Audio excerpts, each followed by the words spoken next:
Hello, and thank you very much for joining us today. I'm Dr. Augustine Choi, Dean of Weill Cornell Medicine, and I'm pleased to present the latest installment in our Weill Cornell Medicine Insights webinar series.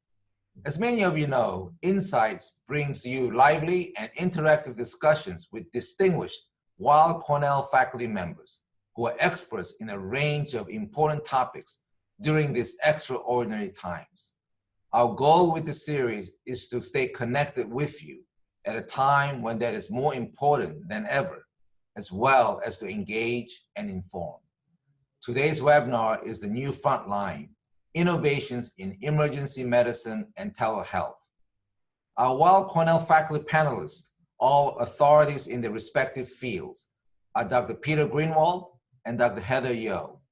They'll be joined by your moderator, Dr. Rahul Sharma, Chairman of the Department of Emergency Medicine.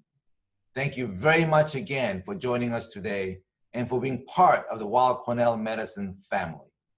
Now, I'll turn it over to Dr. Sharma to get things started.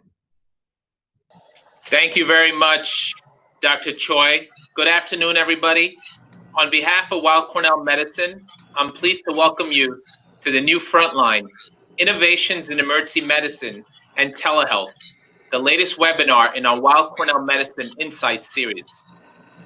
I'm Dr. Rahul Sharma, Chairman of the Department of Emergency Medicine, Executive Director of the Center for Virtual Care, and Professor of Clinical Emergency Medicine and of Clinical Population Health Sciences.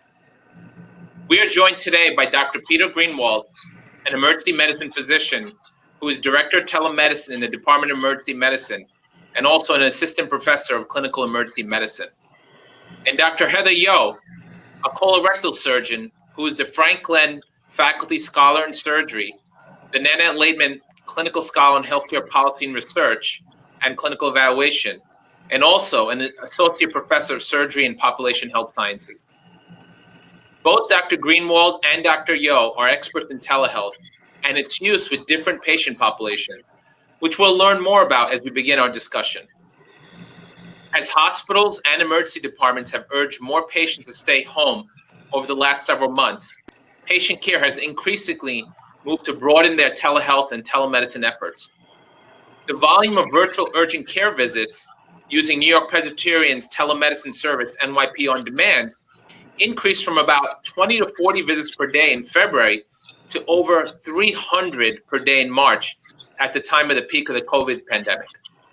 Similarly, through Weill Cornell Medicine's digital health services, primary care appointments using Weill Cornell's video visits have skyrocketed since the start of the COVID-19 crisis, with healthcare practitioners fielding more than 10,000 virtual appointments a week last spring during the peak. Today, more than 6 months later, the number of video visits is still very high, 6,000 to 7,000 a week. Here at Weill Cornell Medicine, we are in the fortunate position of being very prepared to use telemedicine when the COVID pandemic hit New York in March. In fact, Weill Cornell has been a leader in telemedicine training since we began implementing the technology more than 4 years ago. From the outset, we recognize the importance of teaching virtual care skills and techniques to those practicing medicine. This includes medical students, residents, and current physicians. And the Department of Emergency Medicine's Center for Virtual Care has had successfully trained hundreds of healthcare practitioners prior to the current health crisis. We'll talk more about that during the webinar. We'll also talk about the work we're doing at Weill Cornell Medicine to utilize technology most efficiently, and take a close look at what the future holds for this innovative healthcare delivery platform. For today's webinar, we'll begin with a panel discussion for about 40 minutes. We will then open the floor for you to ask questions. So please write them down and be prepared to submit them via the chat feature, and we'll turn this on when it's time for the Q&A. So what I'd like to do, I'd like to invite my panelists, Dr. Greenwald and Yo, to answer a few questions. And let's start off with the big picture. And this question is directed for Dr. Greenwald. So Dr. Greenwald, many of us know what video visits are, but we hear terms like telemedicine, telehealth. Can you explain what that means and the difference between the two terms? Sure. I actually love this question. What we're doing right now, talking on video in real time, that's what a lot of people think about when they think about telemedicine. It's the video equivalent of a doctor's visit. But there's a lot more in this space. Telemedicine can include things that we call store and forward, like when a dermatologist looks at pictures of a rash, looks at a history form that's been filled out, renders a diagnosis and a treatment plan without ever seeing a person. It can also include remote patient monitoring. This is where a person might be at home connected to a machine that uploads what their heart is doing at the time, or does a daily check-in for their weight and blood sugar if they're diabetic. And it also can include a world we're just beginning to explore of wearable technology that can report out details about our health status, as well as a range of apps using artificial intelligence. There's just a lot under the telemedicine umbrella. Gotcha. Great. Well, this is a question for Dr. Yo. So, Dr. Yo, why is a video visit more than just FaceTiming with your doctor? You know, we do FaceTime with our family members, with our grandchildren, our grandparents. Why is the video visit more than just what we're doing with our friends and family? I mean, telehealth visits offer a great opportunity for us to connect with our patients. They have not only equipment that we can sometimes monitor our patients with, but we also have, they're usually connected or linked to the electronic medical health record. So we actually have patients' charts in front of us, and we can connect with other providers and share information that way. A telehealth visit is, aside from the actual touch of a physician's visit, much of the physical exam can be done through the connection. Great. Well, you know, I'll tell you from my personal experience, you know, I 5 years ago, before we started doing telemedicine, I wasn't really sure. And I always questioned whether you can do a exam. And I will tell you, just it's true. You could actually do a pretty good exam, limited exam via telemedicine. So let's go on to a different topic regarding patient experience. So Dr. Yo, what can a patient expect if he or she has never had a virtual visit with a doctor? And what is a typical telemedicine appointment like for you? So a typical telemedicine appointment is just like a typical in-person appointment, except for that they'll connect via whatever platform the provider is using. For us, we do it right now. We're doing it through Epic and through our Zoom platform. But the patients come there, they discuss their concerns with you. You can direct them for their exam. And it's really almost everything except for, as I said, the actual touch part of the exam can be done virtually. Most of our patients, it is actually really helpful because it's been able to let us keep the volume of patients down as we have been dealing with the COVID pandemic. Okay, great. Well, you know, Dr. Greenwald, I'd like to turn this to you.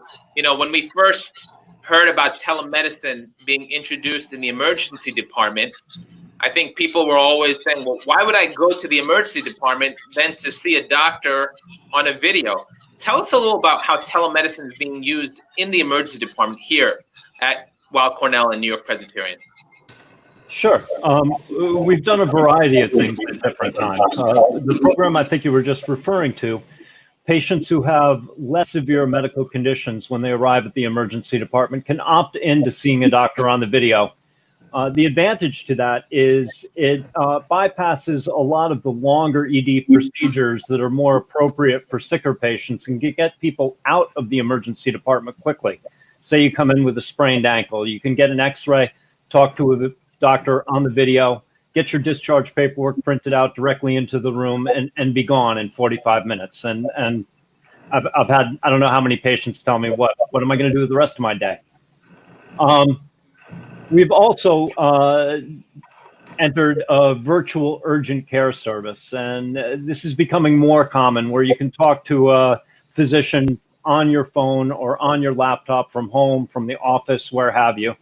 That proved very useful during a horrible time we had this spring. We've also used telemedicine in a variety of different ways to improve our services within the ED, as well as to provide safety nets for patients after we discharge them from the ED. Great. So a lot of uses of telemedicine. When you walk a few years ago, when you walk through an emergency department, you would never see as many monitors of people speaking to other patients. And now, not only here, but across other emergency departments and hospitals, you're now seeing, a part of routine care. So Dr. Yo, tell us a little about how might telemedicine be used to monitor someone at home. There have been studies that have shown that telemedicine outreach after a hospitalization not only improved care, but also reduced medical complications after surgery. Tell us a little about what that is, and have you found that in your practice?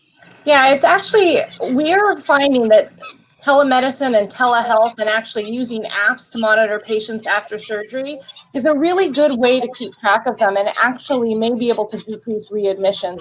We're able to pick up on things a little sooner than we normally would with just the fact that we can see patients more frequently via telehealth. They may not have to come in and travel as far. And so there's such a great opportunity. I have actually a mobile app that I developed in conjunction with Cornell Tech, and we're monitoring patients after surgery, trying to pick up on signs and symptoms that may help us prevent readmission or have an early diagnosis of complications. Great. So the next question is again for you, Dr. Yo. One thing when we talk about telemedicine, we always think about the technological savvy age group. But I would love to hear your take on that. What are you finding with different age groups that are accessing this platform? I know you have a great story with a patient in their 90s. Yeah, no, it's so interesting.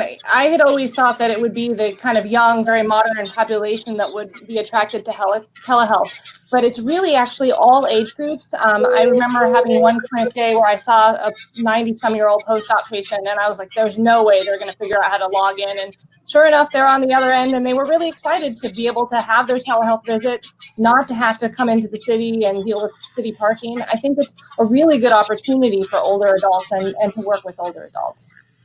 Great.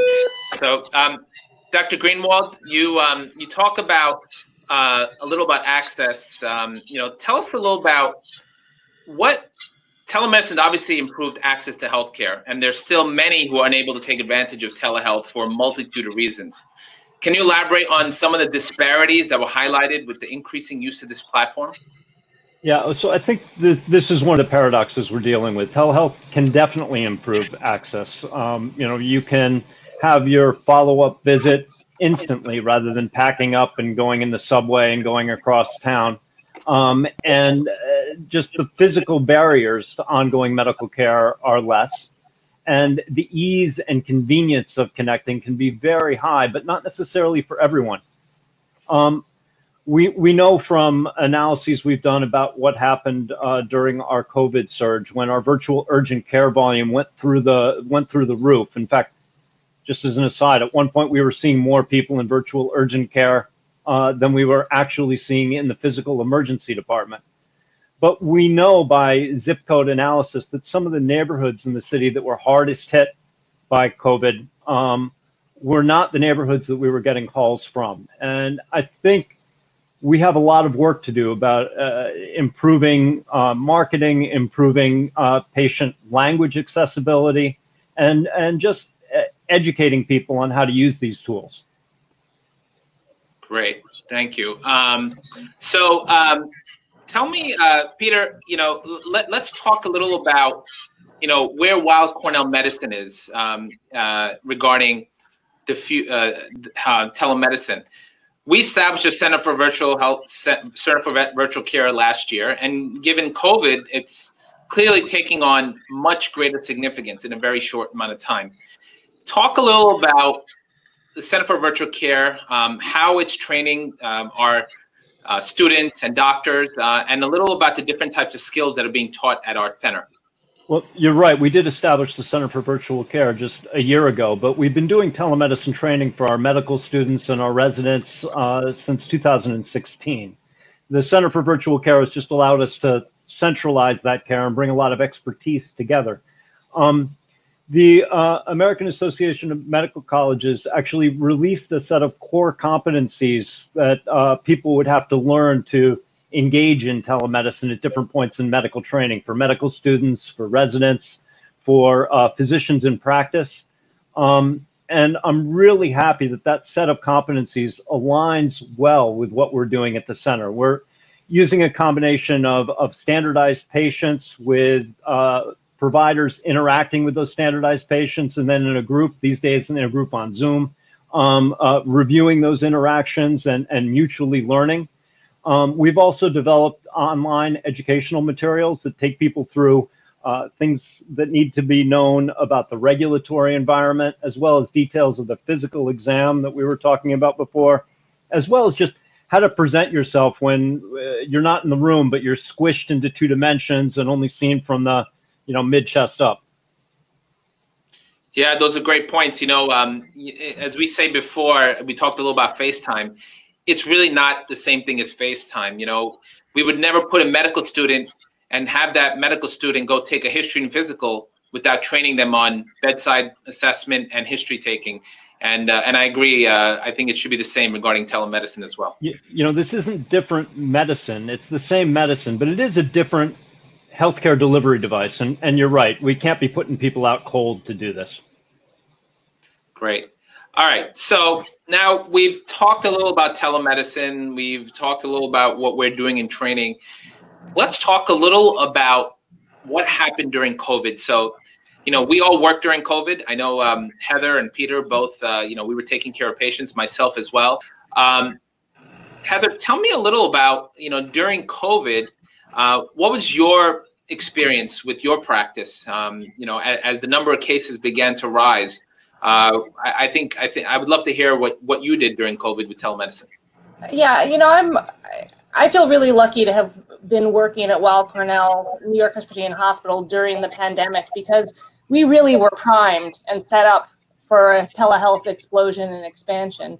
Our clinic basically went from being set up and having a few telehealth visits to 100% telehealth visits over the course of that second week in March. It was, I think we were really lucky. We had the infrastructure, we had the support from the institution, and we had everything that we needed to launch it. So it really was kind of some changes in the legislation that allowed it, that we were able to expand and give our patients access to care. So following up with that, talk a little about how it's improved care, particularly for COVID patients after discharge. How has remote monitoring enhanced the telemedicine experience? Yeah, we were able to monitor our patients in a number of different ways. As mentioned earlier, there are different oxygen saturation monitors. Patients can use virtual and digital scales, virtual heart rate monitors. And so we are able to, COVID has given us a lot of opportunity in that we've been able to expand telehealth, but even though we're still in the middle, even though things are better, we're able to actually keep things more distant here at the hospital, because not every patient has to come in for their follow-up visit. So I think that having had the infrastructure, the administration support, and actually having had groups such as our emergency room, our population health groups that are working and doing telehealth research really allowed us to explore those areas more. Great. So Dr. Greenwald, we talked a little about access, before. Obviously, telemedicine has highlighted certain disparities that we need to work on to make sure everyone has access to telemedicine.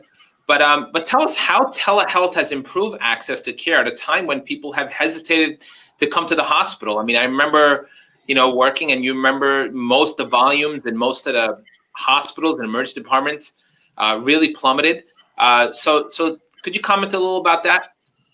Yeah, so we used telemedicine during COVID in 3 basic areas. One was before the emergency department, our virtual urgent care service. As I said, the volume went through the roof, and to meet that increased volume, as you remember, a lot of non-essential hospital services were shut down during that time. We took physicians from those services and put them out on the virtual platform, and at times we had as many as 20 providers from different specialties working on our virtual platform, seeing people calling in, many with COVID concerns. And we supported these providers with a text-based community of practice where it was like all the physicians were connected in a net and constantly talking to each other while they were talking to patients. I think it's an interesting model moving forward.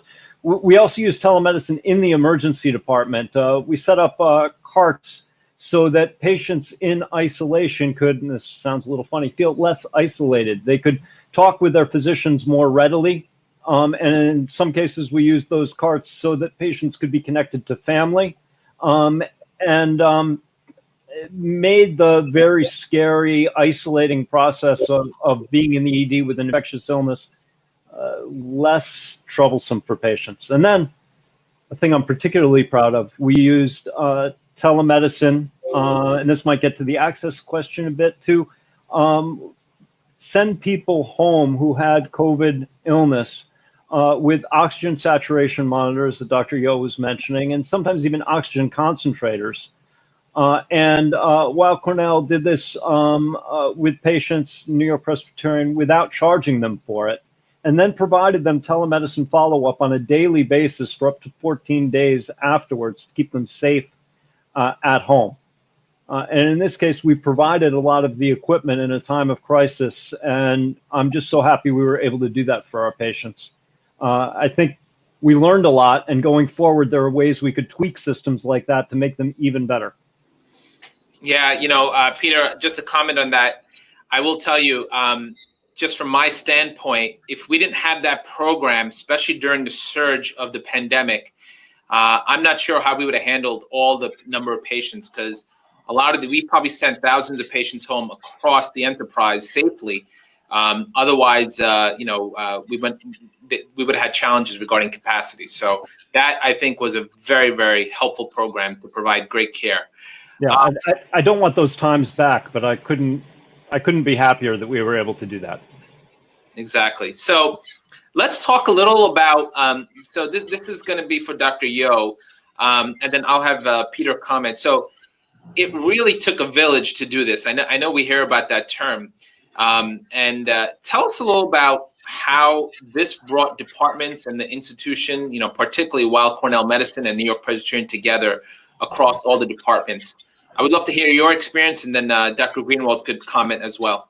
Yeah, it was a really amazing experience, and I couldn't be prouder, as I said, to have worked at this institution during such a kind of chaotic and turbulent time. I think that all of my colleagues really wanted to help, but there was only so much we could do as most of the operating rooms were shut down. And so actually almost all of us were set up for plans for redeployment, and some into your EDs, some to the on-demand virtual telehealth visits. As you both know, I was all set to be redeployed, and I actually ended up contracting COVID. So I was not redeployed, but most of my colleagues were, and really said that the experience for them was meaningful, and they felt like they could contribute in a time when a lot of people felt helpless. Yeah, I agree. Peter, you want to talk a little about how the emergency department and the virtual urgent care platform utilize others from different departments? Yeah, so we had at times ophthalmologists, neurologists, dermatologists on our virtual urgent care platform, and these are knowledgeable physicians, but not people who do acute care medicine typically. But we taught them how to do cases virtually by sharing visits with them. We were available at all times they were on the platform to answer questions. And as I said, we had this text-based web where physicians were talking with each other, and that was useful for these docs doing acute care medicine. But honestly, it was also useful for the ER docs to have a dermatologist at their beck and call. Not that we don't do that in the emergency department, but the barrier to communication was I wanted to say low, but non-existent. And I think I mentioned before, it's maybe a model for going forward. I've heard people refer to things like that as a community of practice, and that's really what it felt like. I felt like there was a lot of mutual support that happened through telemedicine, through these electronic tools. Yeah, no, I'll tell you from from my personal experience, I've been through a lot of disasters and crisis, in the emergency departments over the last 20 years. And I've never seen this kind of collaboration with so many different faculty, 85 different faculty from different departments working in the emergency department on telemedicine.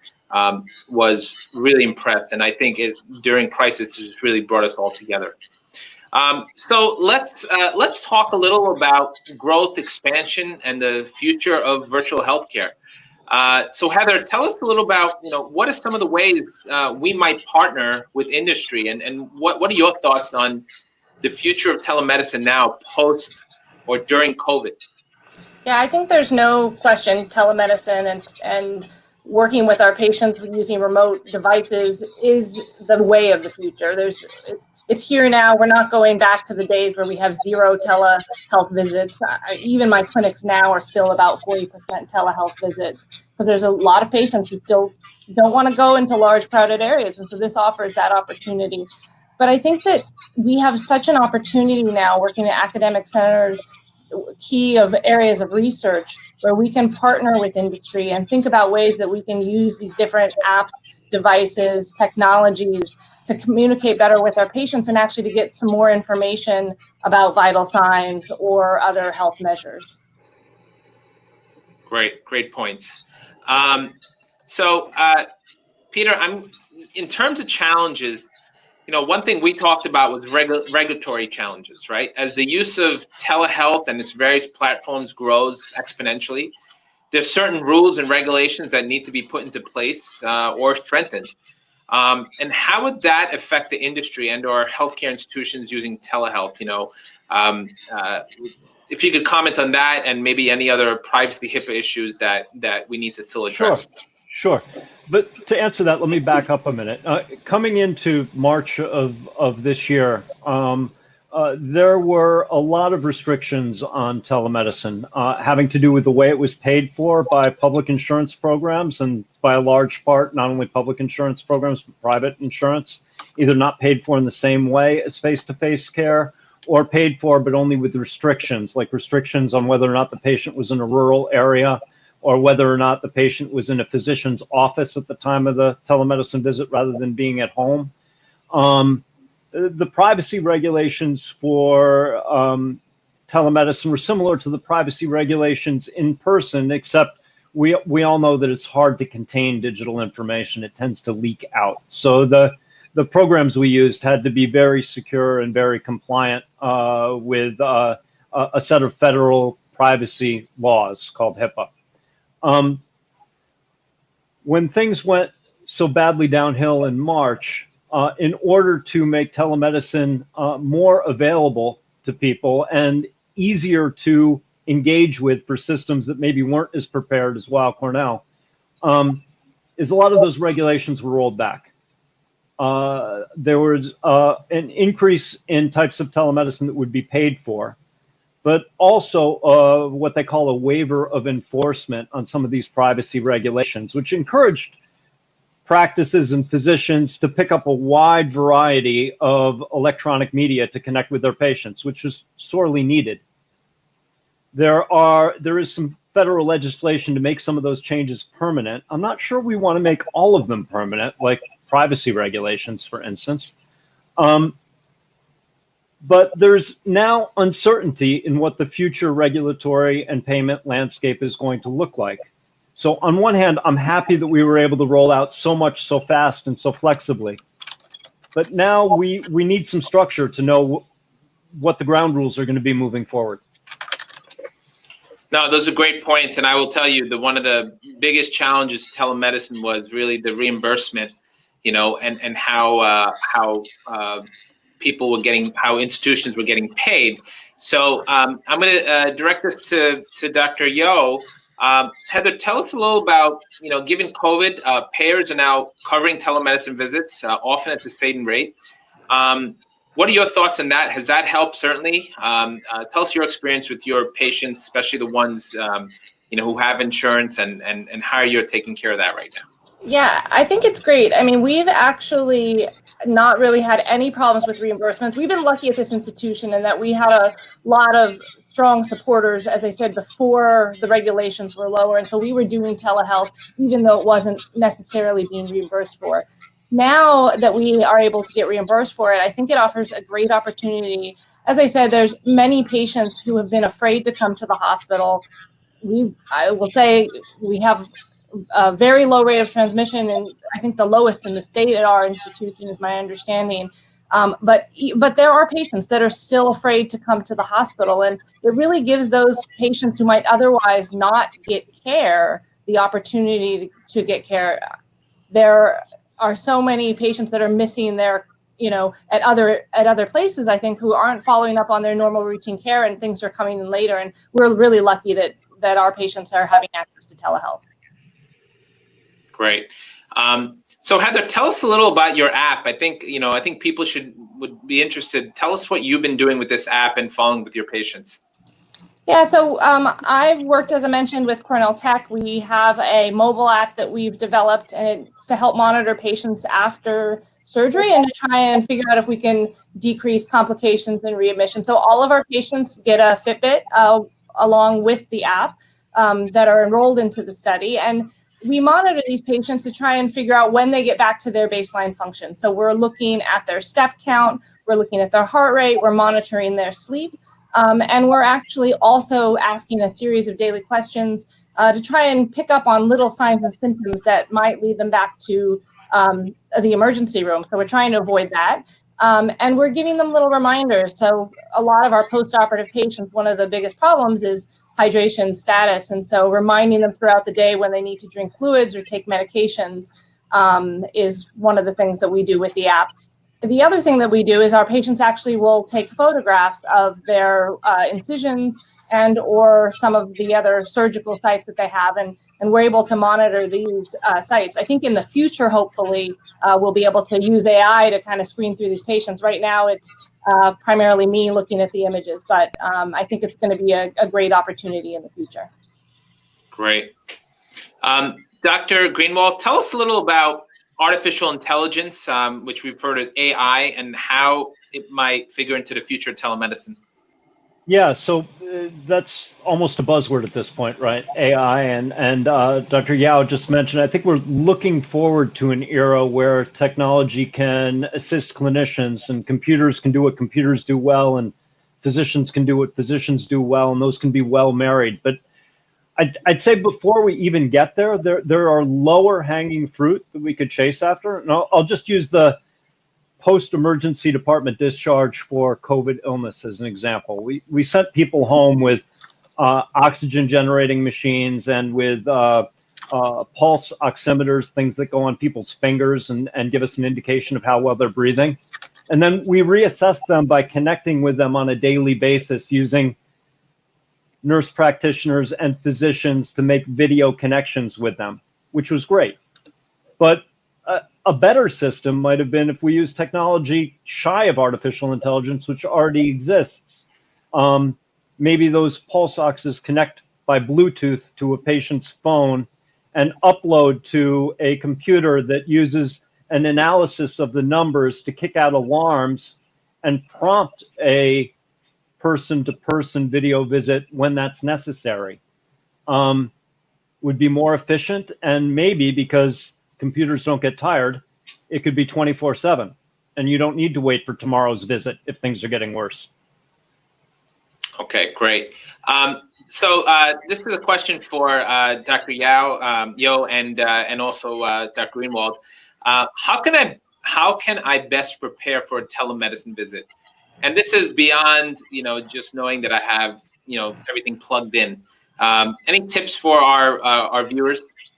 Well, I think one of the opportunities of telehealth visits is that you can set up the patient can set up the environment where they're comfortable. So they can, if they have a family member or a friend that they want to listen or be around to help take notes, they can have that person there.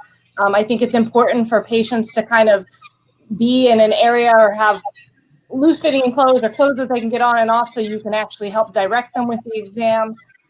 It's good for them to have a medication list there.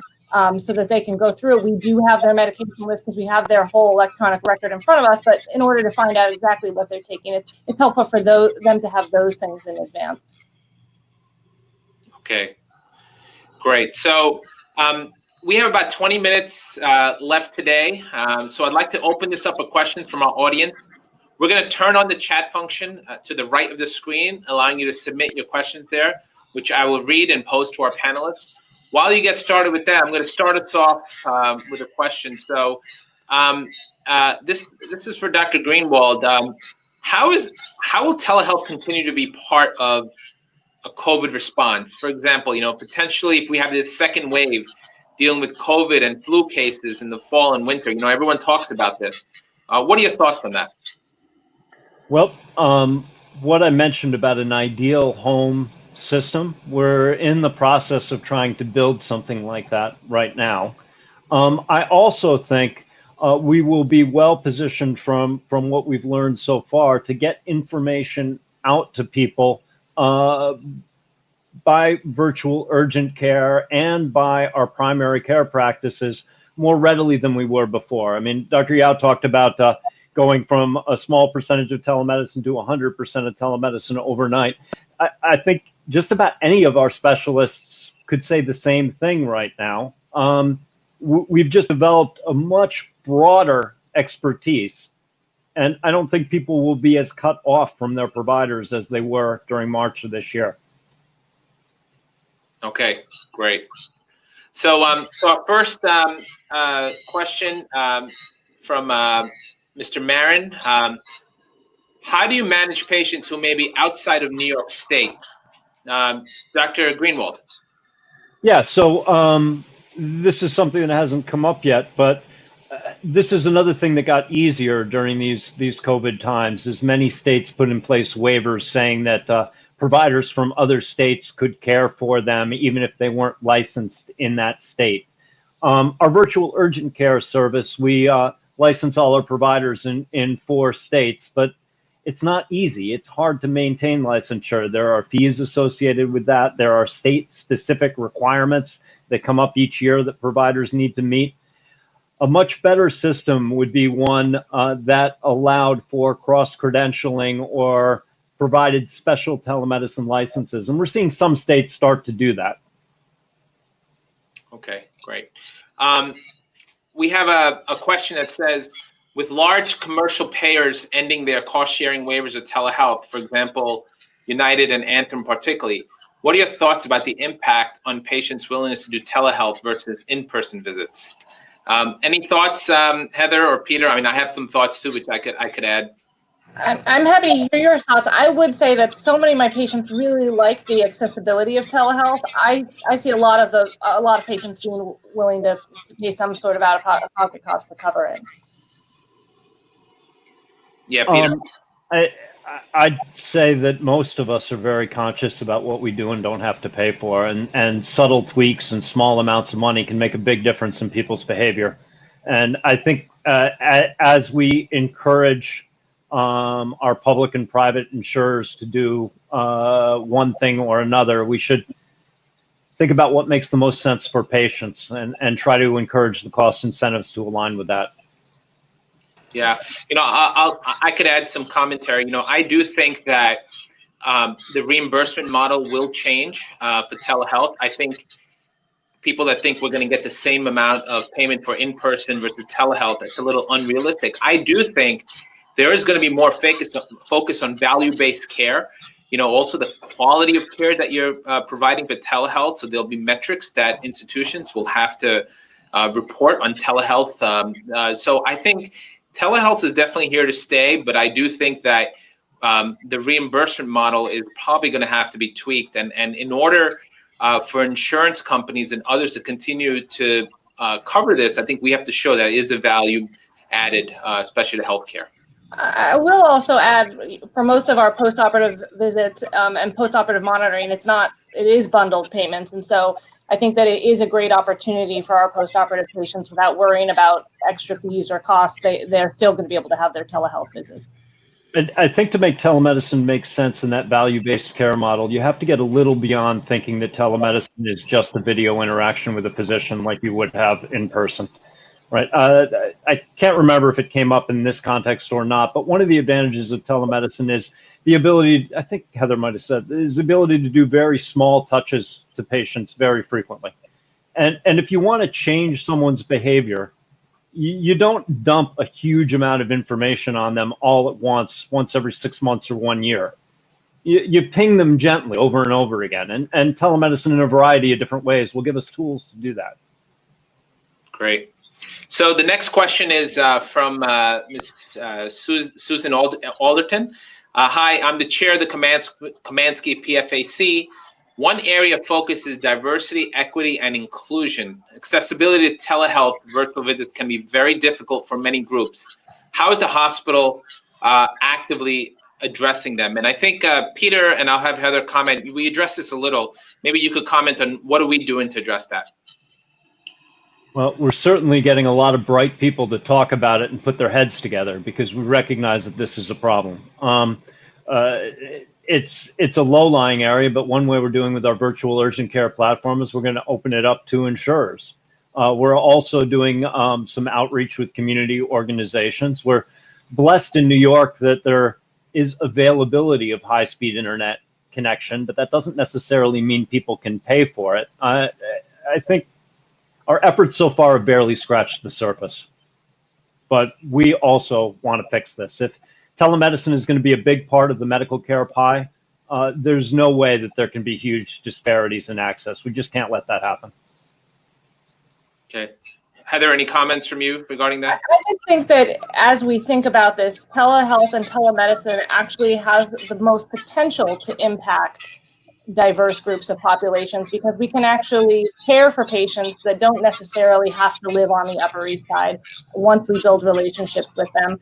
I think you're right. We need to make sure that we're focused on those groups. We've done some research looking at some of the people that have access to telehealth and to see who has access to telehealth. And I think that we've seen from recent surveys that 90% of U.S. adults have some sort of phone that they can get access to apps or devices on. And so it's really about making sure that we include these groups as we expand and as we learn how to do telehealth and expand it. Great. Just making our platform seamlessly interact with translator services. That seems like a fairly low bar, but this week we're not there. Next week we will be. And I'm saying that very concretely, not hypothetically. Literally next week we'll be able to do that. Great. Let me ask one question. Peter and Heather, both of you could comment.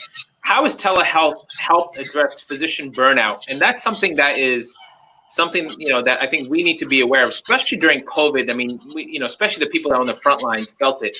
But tell us your experience of how it's helped address burnout, Peter. I mean, you certainly know this for the last few years. I think the viewers would love to hear your thoughts on that. So anything that increases variety of practice, I think has the potential to reduce burnout. I'd say in particular, and I'm kind of on the cusp between a younger provider and an older provider at this point, maybe just past that into the older provider side. Telemedicine tends to be one patient interaction at a time, which for an emergency department physician is fairly unusual. We're usually bouncing around from multiple different patients. And for a more mature brain, a linearity of conversation is important. And telemedicine provides our doctors with that opportunity, and I think gives them a chance to catch their breath. And I'm hearing a lot of discussion on a national level with how the ability to do telemedicine might help with physical impairments and might help extend people's career a year or two. And if you think of a physician having maybe a 30-year active career, if we can make that 33 years, that's a 10% difference. That's huge. Yeah, I think exactly what Peter was saying. This is such an opportunity. It protects the patients in this environment of a pandemic that we're in the middle of. It also is a protection for providers. And I know that, some of our older providers or providers who had health issues were put on the on-demand platform so that they could protect themselves from additional patient exposure. So I do think that it does offer these kind of opportunities for physicians. And Well, it takes it took a week or two to get used to. I actually think it's great. I love seeing my patients' home environment. I really get a sense of what they're doing. I see pets, I see kids, and I think it really gives you a sense of your patient, and it's a meaningful connection. You meet other parts of the healthcare team, right? Maybe the person who comes with the patient every day is only one small part of the patient's support infrastructure. When you're in their home, you meet everybody. Right. So there's a question about our telehealth infrastructure and the application investments. Heather, you talked about your app. Are any of these are they being done in conjunction with vendors such as American Well, or is it a lot of internal investments? And I'll let both of you comment on that. I mean, I'll comment on my app in particular. So I worked with Cornell Tech, and I have grant funding through a cancer organization, the Damon Runyon Cancer Foundation, and they've actually funded the development of the app. So it's not an app that's involving really any outside vendors, but I do think that, as I said, I think this is a great opportunity to partner with industry. I know that at Weill Cornell and NYP, we've worked with, I think, Peter, you're going to probably talk on it, but I know that they have worked with vendors like American Well. Yeah, I'd say that this is the industry healthcare interaction here is a very active space. This is a vendor-rich space. When I go to the American Telemedicine Association conference each year, well, not this year, but each year, picture a football field full of vendors. There's so much innovation happening right now. But when I see a lot of this innovation, I think there also needs to be some direct connection with clinicians who do the work. I think a number of these devices end up being solutions looking for a problem. I think we need to build systems that connect the clinicians to the inventors a little more strongly than has been done so far. I agree, Peter. We've talked a lot about it. I think as physicians, we have so much to do in terms of documentation and the EMR. And so as part of my app, I've actually really focused on trying to make it minimal work using AI or technology as much as possible. And I think that you're right. It's really important that physicians and clinicians are involved in app development. Well, in your case, the distance between the inventor and the clinician is pretty small since they're both you, right? I think we need more of that. Well, yeah, but I think hopefully other people find it helpful besides myself. So Peter, there's a question about when is it better to call 911 and when should I not just call my PCP for telemedicine? That is a harder question to answer than you would think, right? When I'm really pushed, I say go with your gut instinct on that. There are just too many examples of people making the wrong decision. Now, usually you can make the wrong decision and things can unfold over 45 minutes. No harm is done. Very rarely there is harm done by making the wrong decision. So the first thing I would say is go with your gut. But another thing I would say is that the availability of these services and the speed with which one can get high quality medical advice can actually facilitate this decision. I have more examples than I like to think about people who didn't want to come to the hospital, literally rolling around on the floor with what turned out to be appendicitis during the pandemic, who just talking to us over the video was enough to kind of push them over to make them do what they needed to do, which was get into the hospital. It can also help the efficiency of the visit because the on-demand providers can connect our emergency department and make sure that we're ready for the individuals that are coming. So I think it can streamline the process as well. Communications in the service of healthcare, that's what telemedicine is, right? Exactly. So, well, listen, I want to thank both of you, both of our panelists for today's important and thought-provoking discussion. And thank you to all of our attendees for your insightful questions and for joining us for this webinar series for Weill Cornell Medicine Insights. I do want to put a plug where we actually host a national conference, Virtual Healthcare in the Mainstream, here through Weill Cornell Medicine. And it's usually an in-person conference, but due to the pandemic, it's a virtual conference next Friday, October 9th.